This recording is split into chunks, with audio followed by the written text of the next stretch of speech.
नमस्कार दोस्तों, स्वागत है आपका अपने चैनल स्टडी अड्डा में। तो दोस्तों, आज उत्तराखंड पुलिस कांस्टेबल का एग्ज़ाम था और इस एग्ज़ाम का जो लेवल था काफ़ी एडवांस लेवल रहा है। इसको हम सिंपल या मॉडरेट नहीं बोल सकते हैं, एक बहुत अच्छा लेवल रहा है। अब इसकी जो आंसर की है मैं आपको इस वीडियो में बताने वाला हूँ। हालांकि ये जो पेपर का पूरा सोल्यूशन है, यानी कि डिटेल में एक्सप्लेन तो नहीं कर पाऊँगा मैं, क्योंकि अगर मैं इस पेपर को एक्सप्लेन करने लग जाता हूँ तो लगभग 2 से 3 घंटे लग जाएंगे। तो मैं अभी क्या करूंगा, सिर्फ आंसर बताता चले जाऊंगा और कोई थोड़ा बहुत फैक्ट होगा साथ साथ में तो वो बता दूंगा। ठीक है, तो स्टार्ट कर लेते हैं। और ये जो हमारा क्वेश्चन पेपर है ये सेट ए है, तो जिसका भी सेट ए हो वो यहाँ से मैच कर लेना। बाकी जिसके अलावा जिन बच्चों के दूसरे कोई सेट होते हैं तो वो अपने हिसाब से क्वेश्चन के हिसाब से उसको चेक कर लेना। ठीक है, तो इसके अंदर हमारा सबसे पहला क्वेश्चन आ जाता है कि औद्योगिक क्रांति शब्द का सर्वप्रथम प्रयोग किसने किया था।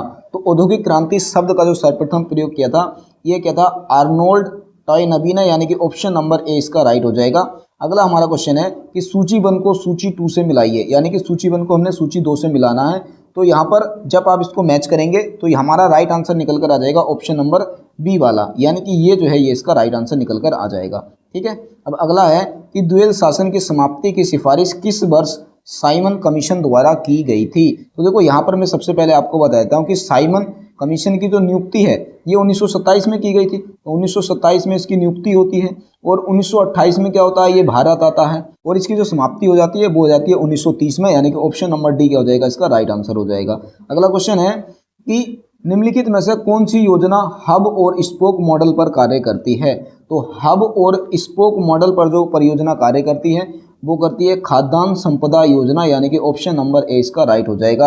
अगला है कि निम्नलिखित में से कौन सी कमांड MS डोस में एक एक्सटर्नल कमांड है। तो एक्सटर्नल कमांड कौन सी है ये हमने बताना है, तो ये हो जाएगी कॉपी की, यानी कि ऑप्शन नंबर ए इसका राइट हो जाएगा। तो अगला हमारा क्वेश्चन आता है कि निम्नलिखित में से कौन सा वैध IPv4 का पता है, यानी कि IP एड्रेस का वर्जन 4 का जो राइट एड्रेस है वो कौन सा हो जाएगा। तो वो हो जाएगा ऑप्शन नंबर सी, यानी कि 172.16.254.1, यानी कि ये इसका राइट आंसर हो जाएगा। अगला है कि भारत का पहला समाचार पत्र कौन सा है। तो देखिए बहुत सिंपल है, समाचार पत्र कौन सा था, बंगाल गजट था, पर नहीं, यहाँ पर बंगाल जर्नल लिखा है तो यहाँ से गलत नहीं करना है। ठीक है, द कलकत्ता गजट क्या हो जाएगा, इसका राइट आंसर हो जाएगा। अगला आ जाता है कि निम्नलिखित में से कौन सा विकल्प ऑपरेटिंग सिस्टम का कार्य नहीं है। तो ऑपरेटिंग सिस्टम का कौन सा कार्य नहीं है, तो ऑपरेटिंग सिस्टम का कार्य अंकगणितीय संक्रियाओं का निष्पादन करना, यानी कि संख्याओं पर ये ऑपरेटिंग सिस्टम कार्य नहीं करता है। अगला है कि निम्नलिखित में से कौन सा युग्म सुमेलित नहीं है। तो नहीं वाला युग्म बताना, तो ये हो जाएगा राष्ट्रीय अनुसूचित जनजाति आयोग अनुच्छेद 340, यानी कि ये सही नहीं है, बाकी सारे के सारे बिल्कुल सही हैं। अगला है कि गुंबदनुमा पर्वतों के चारों तरफ विकसित अपवाह प्रतिरूप को कहते हैं, यानी कि एक गुंबद बनाया उसके चारों तरफ ये अपवाह प्रतिरूप जो बने होते हैं इसको हम क्या बोलते हैं, इसको बोलते हैं वलयाकार अपवाह प्रतिरूप, यानी कि ऑप्शन नंबर 20 का राइट हो जाएगा। अगला है कि निम्नलिखित में से कौन सा युग्म सही सुमेलित है। तो सही यहाँ पर बताना है, तो सही हो जाएगा हमारा option number B. NITI Aayog की स्थापना जो हुई थी वो 2015 में हुई थी, 1/1/2015। ठीक है, तो 1/1/15 को क्या हुई थी, इसकी स्थापना हो जाती है। अगला आ जाता है कि भारतीय संविधान का अनुच्छेद 233 निम्न में से किसकी नियुक्ति से संबंधित है। तो अनुच्छेद 233 में किसकी नियुक्ति यहाँ पर होती है ये इसमें बताना है, तो ये होती है जिला न्यायाधीश की, यानी कि ऑप्शन नंबर डी इसका राइट हो जाएगा। अगला है कि सूची 1 को सूची 2 से यहाँ पर मैच करना है, यानी कि यहाँ पर मैचिंग वाला क्वेश्चन आ गया है। तो जब आप इसको मैच करेंगे तो यहाँ पर इसका ऑप्शन नंबर ए क्या हो जाएगा, राइट हो जाएगा। अगला है कि पूर्ण स्वराज की मांग भारतीय राष्ट्रीय कांग्रेस के किस अधिवेशन में की गई थी। तो पूर्ण स्वराज की जो मांग है ये लाहौर अधिवेशन में की गई थी, जो कि रावी नदी के तट पर है। ठीक है, अगला है कि निम्नलिखित में से किस पोर्ट में जिसका उपयोग इनपुट आउटपुट डिवाइस को कनेक्ट करने के लिए किया जाता है डेटा 400 से 800 मेगाबाइट प्रति सेकंड पर यात्रा करता है। तो ये हो जाता है हमारा फायर बायर पोर्ट, यानी कि ऑप्शन नंबर डी इसका राइट हो जाएगा। अगला है पैनगंगा एवं बैनगंगा सहायक नदियां हैं। तो पैनगंगा और बैनगंगा ये गोदावरी की सहायक नदियां हैं। ठीक है, तो सहायक नदियों से भी कई सारे क्वेश्चन बन जाते हैं। अगला है कि भारत सरकार की स्टार्टअप इंडिया योजना आरंभ की गई। तो भारत सरकार ने जो स्टार्टअप योजना ये जनवरी 2016 में स्टार्टअप की थी। अगला आ जाता है हमारा कि निम्नलिखित में से कौन सा शहर विश्व शिल्प परिषद से विश्व शिल्प शहर का टैग प्राप्त करने वाला चौथा भारतीय शहर है। तो ये हो जाएगा हमारा श्रीनगर, यानी कि जम्मू एंड कश्मीर। अगला है कि निम्नलिखित कथनों पर विचार कीजिए, कि यहाँ पर कुछ कथन दे रखे हैं, हमने यहाँ पर विचार करना है।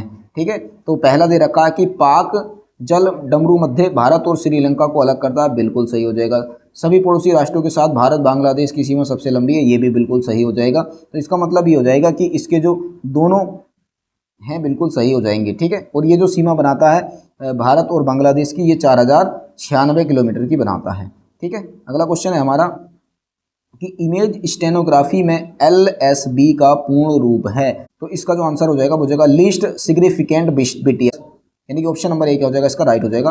अगला क्वेश्चन है कि संविधान यानी कि 73वां संविधान संशोधन जो हुआ था उसका अधिनियम 1992 में किसका प्रावधान करता है, तो ये करता है राज्य वित्त आयोग के गठन का, बिल्कुल सही है। और करता है राज्य जिला परियोजना समिति की, ये नहीं करता है। राज्य चुनाव आयोग संपूर्ण पंचायत चुनाव हेतु, यानी कि ये करता है, यानी कि पहला तीसरा सही हो जाएगा और पहला तीसरा ऑप्शन नंबर सी में है, तो ऑप्शन नंबर सी का हो जाएगा, इसका राइट हो जाएगा। अगला क्वेश्चन आ जाता है कि नीचे दी गई सूचियों का मिलान करना है हमें और मिलान करके बताना। देखो अगर मैं इस क्वेश्चन को देखता हूँ ना, तो ये क्वेश्चन भाई UPSC लेवल का है, यानी कि बहुत टफ क्वेश्चन है, और मैं तो यही उम्मीद करता हूँ कि ये तो किसी बच्चे ने किया ही नहीं होगा, ठीक है ना। तो वैसे अगर हम इसका ऑप्शन चेक करते हैं तो यहाँ से इसका जो ऑप्शन नंबर सी है वो इसका राइट आंसर निकल कर आ जाएगा, पर ये सही है या गलत है, यानी कि 100% यहाँ पर मैं भी श्योर नहीं हूँ, ठीक है। तो ये गलत भी हो सकता है, आप थोड़ा सा इसको चेक कर लेना, ठीक है। बाकी 99% मेरी तरफ से ये बिल्कुल सही है। अगला क्वेश्चन आ जाता है कि vision 2025 public health surveillance in India का संबंध है, तो ये public health surveillance in India का संबंध किससे है, तो ये हो जाएगा नीति आयोग से, यानी कि ऑप्शन नंबर सी इसका राइट हो जाएगा। अब अगला क्वेश्चन आ जाता है कि निम्नलिखित कथनों पर विचार करें, यानी कि यहाँ पर 2 कथन दे रखे हैं और बताना है कि कौन सा बिल्कुल सही हो जाएगा, ठीक है। तो यहाँ पर अगर आप देखते हैं तो लिखा है जैनिक सिनर ने टेनिस में ऑस्ट्रेलियन ओपन 2024 और US ओपन 2024 दोनों पुरुष एकल खिताब जीते थे, ये बिल्कुल सही है। आर्यना सबालेंका ने टेनिस में फ्रेंच ओपन 2024 और US ओपन 2024 महिला एकल खिताब जीता था, ये गलत हो जाएगा, यानी कि केवल पहला ही सही है, तो ऑप्शन नंबर 1 हो जाएगा, इसका राइट हो जाएगा। अगला क्वेश्चन आ जाता है कि स्पैरो पॉइंट किस उद्योग के लिए विख्यात है, तो इसका जो आंसर हो जाएगा वो हो जाएगा इस्पात निर्माण एवं जलयान निर्माण उद्योग, तो ये इनके लिए प्रसिद्ध है, यानी कि ऑप्शन नंबर ए इसका राइट है। अगला है कि किस ग्रंथ में उल्लेख है कि अशोक को उसके पिता द्वारा 18 वर्ष की आयु में अवंती का शासक नियुक्त किया गया था, तो ये किया गया था महावंश में, यानी कि ऑप्शन नंबर डी क्या हो जाएगा, इसका राइट आंसर हो जाएगा। अभी ये देखो ये भी क्या एक PCS लेवल का क्वेश्चन है, यानी कि काफ़ी टफ क्वेश्चन है, तो बहुत कम बच्चों ने इसको भी किया होगा, ठीक है। अब मैं देखो नॉर्मली सिंपल इतना बता सकता हूँ कि इस एग्जाम की जो मेरिट है वो बहुत ही कम रहने वाली है, ज़्यादा हाई नहीं रहेगी इसकी मेरिट, एक नॉर्मल एवरेज ही रहेगी, ठीक है। क्वेश्चन नंबर 27 आ जाता है कि MS वर्ल्ड 2007 के संदर्भ में निम्नलिखित में से कौन सा सत्य है जब कंट्रोल प्लस इंटर की को एक साथ दबाते हैं, तो जब आप कंट्रोल और इंटर की को एक साथ दबाएंगे ना तो पेज ब्रेक हो जाएगा, यानी कि पेज 2 भागों में टूट जाएगा। अगला है कि भारत सरकार ने स्विस चैलेंज मॉडल की घोषणा की, तो भारत सरकार ने जो स्विस चैलेंज मॉडल की घोषणा की थी, ये की थी रेलवे स्टेशनों के पुनर्विकास के लिए, ठीक है। तो ऑप्शन नंबर बी इसका राइट हो जाएगा। अगला जाता है कि भारतीय संविधान का कौन सा अनुच्छेद संसद को अधिकार देता है कि सशस्त्र बलों को अर्धसैनिक बलों एवं खुफिया एजेंसियों के मूल अधिकारों पर युक्तियुक्त प्रतिबंध लगा सके, तो इनका ये जो अनुच्छेद हो जाएगा वो हो जाएगा अनुच्छेद 33, यानी कि ऑप्शन नंबर सी क्या हो जाएगा, इसका बिल्कुल राइट आंसर हो जाएगा। अब अगला क्वेश्चन है कि निम्नलिखित में से किस ग्रह के सर्वाधिक उपग्रह हैं, तो जो सर्वाधिक उपग्रह होते हैं वो होते हैं शनि के, यानी कि ऑप्शन नंबर ए इसका राइट है। अगला आ जाता है कि अब देखो ये क्वेश्चन नंबर 31 से लेकर 40 तक के जो क्वेश्चन है ये रीजनिंग के क्वेश्चन है, ठीक है। तो इनको आप सोल्व करेंगे तो बहुत टाइम लग जाएगा, तो डायरेक्टली मैं इनका आंसर बता देता हूँ, ठीक है। तो इसका जो क्वेश्चन नंबर 31 है इसका पहला हमारा आंसर हो जाएगा, अगर इसको आप सोल्व करेंगे तो यहाँ पर इसका आंसर निकल कर आ जाएगा ऑप्शन नंबर सी, यानी कि तीनों कथन साथ में पर्याप्त नहीं है, यानी कि ऑप्शन नंबर सी इसका राइट हो जाएगा, ठीक है। क्वेश्चन नंबर जो 32 है, अगर आप इसको इसकी आकृति देखेंगे तो यहाँ से जो इसका उपयुक्त आंसर निकल कर आ जाएगा वो हो जाएगा ऑप्शन नंबर डी। और क्वेश्चन नंबर जो 33 है, अगर आप इसको सोल्व करते हैं तो यहाँ से निकल कर आ जाएगा ऑप्शन नंबर सी, और 34वें क्वेश्चन को भी अगर आप सोल्व करेंगे तो यहाँ से भी ऑप्शन नंबर सी ही निकल कर आ जाएगा, ठीक है। अब क्वेश्चन नंबर 35 आ जाएगा, और अगर आप इसको सोल्व कर लेते हैं तो यहाँ से जो आपका आंसर निकल कर आ जाएगा वो हो जाएगा ऑप्शन नंबर डी। और अगला क्वेश्चन नंबर जो 36 हो जाएगा, क्वेश्चन नंबर 36 का हमारा ऑप्शन नंबर बी क्या हो जाएगा, इसका बिल्कुल राइट आंसर हो जाएगा। क्वेश्चन नंबर जो हमारा 37 है, इसको अगर आप सोल्व करते हैं तो यहाँ से आपका जो आंसर आ जाएगा वो हो जाएगा 31.5, यानी कि ऑप्शन नंबर ए इसका राइट हो जाएगा। फिर अगला क्वेश्चन नंबर 38 है, अगर आप इसको सोल्व करते हैं तो ए और सी आपका दोनों निकल कर आ जाएगा, यानी कि ऑप्शन नंबर डी क्या हो जाएगा, इसका बिल्कुल राइट आंसर हो जाएगा। क्वेश्चन नंबर 39 है, अगर आप इसको सोल्व करेंगे तो यहाँ से भी आपका जी का दामाद डी है, यानी कि ऑप्शन नंबर डी क्या हो जाएगा, इसका बिल्कुल राइट आंसर हो जाएगा। और अब आप क्वेश्चन नंबर जो 40 है, इसको अगर आप सोल्व कर लेते हैं तो यहाँ से जो आपका आंसर निकल कर आ जाएगा वो हो जाएगा 3, 5, 2, 1, 4, यानी कि ऑप्शन नंबर डी क्या हो जाएगा, इसका बिल्कुल राइट आंसर हो जाएगा। तो देखिए ये रीजनिंग के क्वेश्चन थे, अगर मैं आपको इनको अच्छे से कराता तो आई थिंक इनमें भी बहुत ज़्यादा टाइम लग जाता है, इसलिए मैंने स्पीड में ये सोल्व करा दिए हैं। अब हम देखेंगे उत्तराखंड से संबंधित जो 40 क्वेश्चन आते हैं वो कौन कौन से हैं, इनको यहाँ पर स्पीड में थोड़ा देख लेते हैं। ठीक है, अब यहाँ से सबसे पहले हमारा क्वेश्चन नंबर 41 आ जाता है कि सुदर्शन साहा कृत सभा सार नामक ग्रंथ किस भाषा में लिखा गया है। तो ये लिखा गया है ब्रज भाषा में, यानी कि ऑप्शन नंबर डी इसका राइट है। कि मुख्य रूप से मशक बीन का प्रयोग किस नृत्य शैली में किया जाता है। तो मशक बीन का जो प्रयोग किया जाता है ये किया जाता है छोलिया में, यानी कि ऑप्शन नंबर सी इसका राइट है। तो अगला हमारा क्वेश्चन आ जाता है कि उत्तराखंड पुलिस अधिनियम किस वर्ष में अधिनियमित किया गया था। तो देखो एक चीज़ मैं आपको बता देता हूँ कि जिस चीज़ का भी एग्जाम होता है उस चीज़ के जितने इंपॉर्टेंट अधिनियम होते हैं आप सभी को अच्छे से याद होने चाहिए। और ये पुलिस का एग्जाम था तो उत्तराखंड पुलिस अधिनियम से ही 2 क्वेश्चन इस क्वेश्चन में पूछे गए हैं। तो यहाँ पर अब पहला क्वेश्चन ये पूछ लिया कि भी उत्तराखंड पुलिस अधिनियम किस वर्ष अधिनियमित किया गया था। तो ये किया गया था 2007 में, यानी कि ऑप्शन नंबर बी इसका राइट हो जाएगा। अगला है हमारा कि नमक वाली ब्रांड की संस्थापक कौन है। तो जो नमक वाली ब्रांड की संस्थापक है ये है शशि बहुगुणा, यानी कि ऑप्शन नंबर ए इसका राइट हो जाएगा। अगला है कि निम्नलिखित में से कौन सा युग्म सुमेलित नहीं है। तो सुमेलित कौन सा युग्म नहीं है। तो तिमारी कर बुनकरों से लिया जाता था, ये गलत हो जाएगा। ये जो तिमारी कर था ये सैनिकों से लिया जाता था, इसीलिए ये क्या हो जाएगा, इसका बिल्कुल राइट आंसर हो जाएगा। अगला है कि निम्नलिखित कथनों पर विचार करें, यानी कि ये जो कथन है यहाँ पर हमें विचार करना है। जब आप इन सारे के सारे कथनों को पढ़ेंगे तो ऑप्शन नंबर जो सी है वो इसका बिल्कुल राइट आंसर निकल कर आ जाएगा। अगला क्वेश्चन है कि पंडित नैन सिंह सर्वेयर पर्वतारोहण प्रशिक्षण संस्थान उत्तराखंड में कहाँ पर स्थित है। तो पंडित नैन सिंह सर्वेयर पर्वतारोहण जो संस्थान है ये हमारा मुंशियारी पिथौरागढ़ में स्थित है। अगला है कि श्री कल्याण सिंह रावत को पर्यावरण के प्रति उनके योगदान के लिए 2020 में पद्मश्री से सम्मानित किया गया। वे उत्तराखंड के किस आंदोलन के प्रणेता रहे। तो जो कल्याण सिंह रावत है ये मैती आंदोलन के प्रणेता रहे हैं। अगला क्वेश्चन आ जाता है कि गोविंद पशु विहार उद्यान किस जनपद में स्थित है। तो ये है हमारा उत्तरकाशी में, यानी कि ऑप्शन नंबर बी इसका राइट है। अगला है कि यहाँ पर 2 कथन दिए गए हैं और हमने जो सही कथन है उसको हमने बताना है। तो जब आप देखेंगे तो इसमें जो ऑप्शन नंबर सी है, यानी कि कथन 1 भी सही है और कथन 2 भी सही है, दोनों के दोनों बिल्कुल सही है।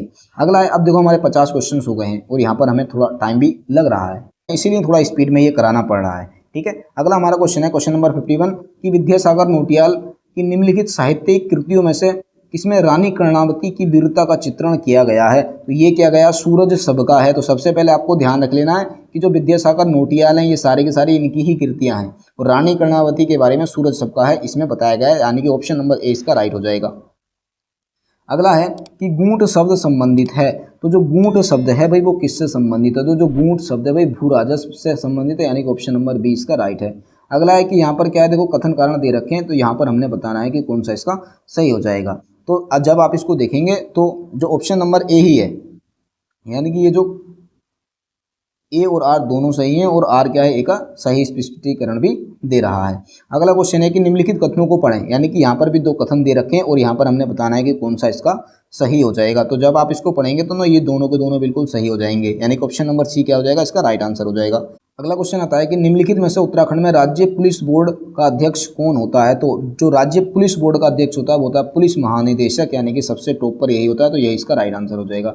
अगला है कि सूची 1 को सूची 2 से यहाँ पर मिलाना है। तो सूची 1 को सूची 2 से जब आप मिलाएंगे तो आप देखेंगे तो ऑप्शन नंबर बी क्या हो जाएगा, इसका बिल्कुल राइट आंसर निकल कर आ जाएगा। अगला हमारा क्वेश्चन आ जाता है कि निम्नलिखित में से कौन सा दर्रा सही सुमेलित नहीं है।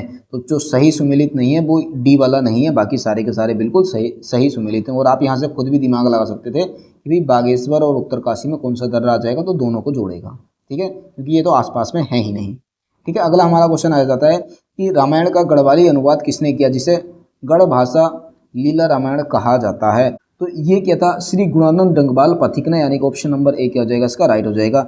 अगला हमारा क्वेश्चन है कि लोहारी नागपाला जल विद्युत परियोजना निम्नलिखित में से किस जिले में स्थित है। तो ये उत्तरकाशी में स्थित है, यानी कि ऑप्शन नंबर ए क्या है, इसका राइट आंसर है। अगला है कि निम्न में से कौन सा गीत उत्तराखंड में प्रश्न और उत्तर के रूप में गाया जाता है। तो प्रश्न और उत्तर के रूप में जो गीत गाया जाता है वो गाया जाता है छोपती, यानी कि ऑप्शन नंबर बी इसका बिल्कुल राइट है। अगला है कि जहांगीर के शासनकाल के दौरान जेसुई पुरोहितों मिशनरियों ने उत्तराखंड के निम्नलिखित में से किस स्थान से यात्रा की थी। तो ये की थी हमारे श्रीनगर से, यानी कि ऑप्शन नंबर ए इसका बिल्कुल राइट आंसर हो जाएगा। अगला है कि न्योली वस्तुता है। तो न्योली क्या है, देखो न्योली क्या है, कुमायूनी लोक कला है, यानी कि ये क्या है, एक गीत है। जिसको हम विरह गीत या बिछड़न गीत भी बोलते हैं। जबकि न्योली एक कोयल भी होती है, यानी कि न्योली हम कोयल को भी कहते हैं, और कोयल क्या होती है, एक मादा पक्षी होती है, इसीलिए ये भी इसका सही होती है, परंतु ये लोक कला है, मैं इस पर बिल्कुल जाऊँगा। ठीक है, 90% मैं यहाँ पर हूँ, जबकि ये जो 10% है यहाँ पर भी लग रहा है।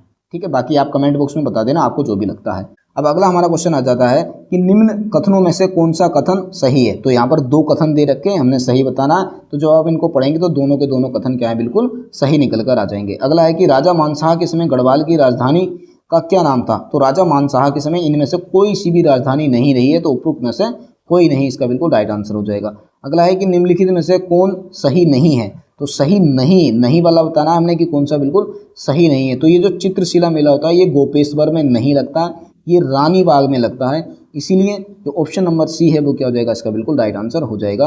अगला आ जाता है कि निम्नलिखित में से किसने our trees still grow in Dehra पुस्तक लिखी थी। तो ये लिखी थी रस्किन बॉन्ड ने, यानी कि ऑप्शन नंबर डी क्या हो जाएगा, इसका बिल्कुल राइट आंसर निकल कर आ जाएगा। अगला है कि ऐतिहासिक दृष्टि से तैमूर लंग द्वारा की गई कुटिला घाटी की लूट का संबंध वर्तमान उत्तराखंड के निम्नलिखित में से किस स्थान से है। तो यह है हरिद्वार से, यानी कि ऑप्शन नंबर ए क्या हो जाएगा, इसका बिल्कुल राइट आंसर हो जाएगा। अगला आ जाता है कि अल्मोड़ा नगर के फलसीमा नामक गांव का संबंध किससे है। तो अल्मोड़ा नगर का जो फलसीमा गांव है, यहाँ पर चित्रित शिलाश्रय पाए गए हैं, यानी कि ऑप्शन नंबर ए क्या हो जाएगा, इसका बिल्कुल राइट आंसर हो जाएगा। अब क्वेश्चन नंबर 70 में अगर आप देखेंगे तो यहाँ पर 2 कथन दे रखे हैं, और ये दोनों के दोनों कथन क्या है, बिल्कुल सही है, तो इसका मतलब ऑप्शन नंबर सी क्या हो जाएगा, इसका बिल्कुल राइट आंसर हो जाएगा। अब अगला क्वेश्चन आ जाता है कि उत्तराखंड पुलिस में कार्मिकों का सही पदानुक्रम क्या है। सही इनका क्रम देखते हैं, तो सबसे पहले आ जाएगा महानिदेशक, फिर अपर महानिदेशक, फिर महानिरीक्षक, फिर पुलिस अधीक्षक, यानी कि यही ऑप्शन नंबर ए क्या हो जाएगा, इसका बिल्कुल राइट आंसर हो जाएगा। अगला क्वेश्चन है कि 1994 में किस समिति ने गैरसैंण को उत्तराखंड की राजधानी बनाने की सिफारिश की थी। तो ये की थी वीरेंद्र दीक्षित समिति ने, यानी कि ऑप्शन नंबर ए क्या हो जाएगा, इसका राइट आंसर हो जाएगा। अगला है कि उत्तराखंड में स्थित गंगोली हाट नामक नगर किसने बसाया था। तो ये बसाया था त्रिभुवन राजदेव ने, यानी कि ऑप्शन नंबर बी क्या हो जाएगा, इसका बिल्कुल राइट आंसर हो जाएगा। अब अगला क्वेश्चन है कि रक्षा सूत्र आंदोलन का सूत्रपात निम्न में से किस क्षेत्र से हुआ था। तो ये होता है भिलंगना घाटी क्षेत्र से, यानी कि ऑप्शन नंबर सी क्या हो जाएगा, इसका बिल्कुल राइट आंसर हो जाएगा। अब यहाँ पर क्या है, देखो इसमें भी 2 कथन दे रखे हैं, और हमने बताना है कि इनमें से कौन कौन से कथन बिल्कुल सही हैं। तो देखो ये भी क्या है, काफ़ी टफ लेवल का एग्जाम है, तो अगर मैं इनको देखता हूँ तो मेरी तरफ से ये दोनों के दोनों बिल्कुल सही हो जाएंगे, तो ऑप्शन नंबर सी क्या है, इसका बिल्कुल राइट आंसर है। अगला है कि सुमेलित करो, यहाँ पर भी हमने मैचिंग करना है, तो जब आप इसको अगर अच्छे से देखते हैं तो जो ऑप्शन नंबर बी हो जाएगा ये इसका बिल्कुल राइट आंसर हो जाएगा। अब अगला क्वेश्चन आ जाता है यहाँ पर कि गोताई घिनोई सिटोण क्या है। तो ये क्या है, ये आपने बताना है। तो ये विभिन्न प्रकार के पक्षी हैं, ठीक है, तो ऑप्शन नंबर सी क्या हो जाएगा, इसका बिल्कुल राइट आंसर हो जाएगा। अगला है कि किसने टिहरी रियासत में पाला बिसाऊ परंपरा के विरुद्ध अभियान चलाया और इसकी समाप्ति सुनिश्चित की थी। तो ये की थी लक्ष्मण सिंह कटैत ने, यानी कि ऑप्शन नंबर डी इसका बिल्कुल राइट आंसर हो जाएगा। अगला आ जाता है कि उत्तराखंड पुलिस अधिनियम 2007 के अनुसार राज्य पुलिस शिकायत प्राधिकरण की सही संरचना क्या है। तो देखो यहाँ से मैंने बोला था ना कि 2 क्वेश्चन आ रखे हैं, पहले वहाँ पर उसकी स्थापना पूछ ली थी, तो अगर जिसको नहीं भी पता था वो यहाँ से देख सकता था कि भाई 2007 में हुई थी। ठीक है, तो यहाँ पर इसका जो सही है कि इसमें एक अध्यक्ष होता है और 4 सदस्य होते हैं, तो ऑप्शन नंबर सी क्या हो जाएगा, इसका बिल्कुल राइट आंसर हो जाएगा। अगला है कि नुड़ाई का प्रसिद्ध मेला कहाँ मनाया जाता है। तो ये मनाया जाता है जोनसार भावर में, यानी कि ऑप्शन नंबर बी क्या हो जाएगा, इसका राइट आंसर हो जाएगा। अगला है कि पारंपरिक यंत्र औजारों के लिए स्थानीय भाषा में बोले जाने वाले शब्दों से बेमेल शब्द का चयन कीजिए, यानी कि हमने औजारों के लिए बताना है। तो देखिए पुंगड़ी क्या होता है, पुंगड़ी अगर आप देखेंगे तो ये कहीं खेती से संबंधित आ जाता है, यानी कि पुंगड़ी को हम खेत से रिलेट करते हैं। तो भाई खेत कोई औजार तो है नहीं, बाकी ये तो हमें लग भी रहे हैं एक बार, तो बस यही सबसे अलग हो जाएगा, तो ऑप्शन नंबर सी क्या हो जाएगा, इसका राइट आंसर हो जाएगा। तो अगला हमारा क्वेश्चन आ जाता है, तो देखो यहाँ से क्या है, क्वेश्चन नंबर 82 से क्या है, हमारे हिंदी आ गई है। तो यहाँ से अब जो हमारे क्वेश्चन होंगे स्टार्ट वो हिंदी के हो जाएंगे, ठीक है। तो हिंदी का क्वेश्चन हमारा क्वेश्चन नंबर 82 आ जाता है कि सुमित्रा नंदन पंत को किस कृति पर ज्ञानपीठ पुरस्कार मिला था। तो बहुत सिंपल क्वेश्चन है, चिदम्बरा के लिए इन्हें ज्ञानपीठ पुरस्कार मिला था। अगला है कि नदी नाव संयोग लोकोक्ति का अर्थ है। तो नदी नाव संयोग लोकोक्ति का अर्थ होता है आकस्मिक भेंग उठोना, यानी कि अचानक मिल जाना। जब कोई अचानक मिल जाता है तो बोलते हैं कि नदी नाव का संयोग हो गया। तो ऑप्शन नंबर बी क्या है, इसका राइट हो जाएगा। अगला है कि मनोहर श्याम जोशी की रचना सिल्वर वेल्डिंग किस प्रकार की कृति है। तो ये किस प्रकार की कृति है, देखो ये भी कई बार एग्जाम में पूछा गया है। तो ये क्या है, एक लंबी कहानी है, तो ऑप्शन नंबर ए क्या है, इसका राइट है। अगला है कि निम्नलिखित में से कौन सा विकल्प सरकारी पत्राचार से संबंधित नहीं है। तो नहीं यहाँ पर बताना है कि सरकारी पत्राचार से शब्द कौन सा संबंधित नहीं है, तो संवाद लेखन नहीं है, बाकी सारे के सारे सरकारी पत्राचार से संबंधित हैं। अगला है कि निम्नलिखित में से कौन सा शब्द स्त्रीलिंग है, तो भी अच्छी परीक्षा होती है या अच्छा परीक्षा होता है, आपको देख लेना अच्छी परीक्षा होती है, तो इसका मतलब ऑप्शन नंबर डी क्या हो जाएगा, इसका बिल्कुल राइट आंसर हो जाएगा। अगला है कि निम्नलिखित में से शुद्ध शब्द है, तो जो लब्ध प्रतिष्ठ है ये क्या है, इसका बिल्कुल सही शब्द है, बाकी सारे के सारे क्या हो जाएंगे, इसके बिल्कुल गलत हो जाएंगे। ठीक है, तो अब अगला हमारा क्वेश्चन आ जाता है क्वेश्चन नंबर 88 कि निम्नलिखित युग्मों पर विचार करें, यानी कि यहाँ पर जो रिश्ते हैं उनको स्थानीय भाषा में क्या बोलते हैं, यहाँ पर ये बताना है हमें। तो इनको स्थानीय भाषा में जो बोलते हैं, अगर आप इसको सोल्व करेंगे तो ऑप्शन नंबर डी इसका राइट आंसर निकल कर आ जाएगा। ठीक है, अगला हमारा क्वेश्चन आ जाता है कि पुष्कर किस शब्द का पर्यायवाची है। तो पुष्कर जो होता है ना, देखो पुष्कर ये जो है ये झील का भी पर्यायवाची होता है, तो पुष्कर झील का भी पर्यायवाची है और पुष्कर आकाश का भी पर्यायवाची होता है, तो ऑप्शन नंबर सी ही इसका बिल्कुल राइट आंसर हो जाएगा। अगला है कि निम्नलिखित में से कौन सा शब्द गंध बोधक नहीं है, यानी कि किसमें गंध नहीं आती है, तो कुम्हराण। तो कुम्हराण क्या होता है, जब हम सूती कपड़े को जलाते हैं तो सूती कपड़े को जलाने पर जो वो बदबू सी आती है ना, उसको कुम्हराण बोलते हैं हम। किकराण क्या होता है, जब हम मिर्च को जला देते हैं तो मिर्च को जलाने पर कितनी बड़ी बदबू आती है, छींके छींके आती हैं, तो इसको हम किकराण बोलते हैं। ये गढ़वाली भाषा के शब्द हैं। घियाण, जब हम घी को गर्म करते हैं ना, घी बनाते हैं ना, मक्खन से घी बनाते हैं, तो उसको गर्म करते हैं तो उसकी जो खुशबू आती है तो उसको हम घियाण बोलते हैं। घमाण, घमाण हम किसी को नहीं बोलते हैं, तो यही इसका राइट आंसर हो जाएगा, क्योंकि नहीं बताना है तो गलत बताना है, तो गलत ऑप्शन नंबर डी है, तो यही इसका राइट आंसर है। अगला है भूडोल का अर्थ। भूडोल, भूडोल यहाँ से साफ साफ दिख रहा, भू का मतलब भूमि, डो का मतलब डोल रही है यानी कि हिल रही है, तो दिवंगना सुमरन कुछ नहीं आता, यानी कि जलजले। जलजले में क्या होगा, जो भूमि होगी वो हिलने लग पड़ेगी। ठीक है, अब अगला हमारा क्वेश्चन आ जाता है क्वेश्चन नंबर 92। यहाँ पर दो सूची दे रखी है, इनको हमने यहाँ पर मिलाना है, यानी कि ये क्या है, वर्णमाला से संबंधित शब्द हैं। ठीक है, तो बहुत सिंपल होते हैं, इसमें कोई ज़्यादा हमें ध्यान देना ही नहीं है, तो इसका जो ऑप्शन नंबर बी है वो बिल्कुल राइट आंसर हो जाएगा। अगला हमारा क्वेश्चन है कि किसी समाचार पत्र में मनोरंजन ढंग से लिखा गया है, प्रासंगिक किंतु छोटा लेकर जो सचित्र भी हो सकता है, क्या कहलाता है, तो इसको जो हम बोलते हैं वो बोलते हैं फीचर, यानी कि ऑप्शन नंबर 20 का राइट हो जाएगा। अब क्वेश्चन नंबर जो 94 है, यहाँ पर देखा है पूर्वी कुमाऊनी की बोलियों को सुमेलित करें। यहाँ पर जो पूर्वी कुमाऊनी की बोलियां हैं उनको सुमेलित करना है, तो जब आप इनको सुमेलित करेंगे तो जो ऑप्शन नंबर सी है वो क्या हो जाएगा, इसका बिल्कुल राइट आंसर निकल कर आ जाएगा। ठीक है, अगला हमारा क्वेश्चन आ जाता है क्वेश्चन नंबर 95 कि जहाँ गुण की अत्यंत समानता के कारण उपमेय में ही उपमान का अभेद आरोप कर दिया जाता है, वहाँ कौन सा अलंकार होता है, तो यहाँ पर जो हमारा अलंकार हो जाएगा वो हो जाएगा रूपक, यानी कि ऑप्शन नंबर सी। अगला है कि बनोस्ती में कौन सी संधि है, यहाँ पर डबल मात्रा है, और जहाँ पर भी डबल मात्रा आ जाती है वहाँ पर वृद्धि संधि हो जाती है, तो ऑप्शन नंबर डी क्या हो जाएगा, इसका बिल्कुल राइट आंसर हो जाएगा। अगला है कि हिंदी के किस माह को गढ़वाली में असूज कहा जाता है, तो हिंदी के किस माह को असूज कहा जाता है, तो देखो आपने क्या करना है, हिंदी में सभी महीनों के नाम याद कर लेने हैं, और साथ साथ में गढ़वाली कुमाऊनी सभी में याद कर लेने हैं। इंग्लिश में तो सबको याद होते ही हैं, आपको हिंदी में याद करने हैं, कुमाऊनी में याद करने और गढ़वाली में भी अच्छे से याद कर लेने हैं। तो यहाँ पर जो असीज बोलते हैं हम, ये अश्विन को बोलते हैं, यानी कि ऑप्शन नंबर बी क्या हो जाएगा, इसका बिल्कुल राइट आंसर हो जाएगा। अब अगला हमारा क्वेश्चन आता है कि निम्नलिखित में से कौन सा विकल्प विराम चिन्ह नहीं है, तो विराम चिन्ह नहीं है यहाँ पर ये हमने बताना है, तो समुच्चय बोधक कोई भी विराम चिन्ह नहीं होता, तो ऑप्शन नंबर डी क्या हो जाएगा, इसका बिल्कुल राइट आंसर हो जाएगा। अगला क्वेश्चन है कि कुमाऊनी शब्द जेठान में कौन सा प्रत्यय है, तो जेठान क्या होता है, जब आप इसको तोड़ेंगे तो जेठ प्लस आण में टूटेगा, यानी कि यहाँ पर जो हो जाएगा आण प्रत्यय आ जाएगा, यानी कि ऑप्शन नंबर डी क्या हो जाएगा, इसका बिल्कुल राइट आंसर हो जाएगा। अगला और इस वीडियो का लास्ट क्वेश्चन है हमारा कि निम्नलिखित में से शुद्ध वाक्य छांटिए, तो शुद्ध वाक्य यहाँ पर छांटना है, तो ये जो ऑप्शन नंबर डी है ये क्या है, शुद्ध वाक्य है, बाकी सारे के सारे गलत हो जाएंगे।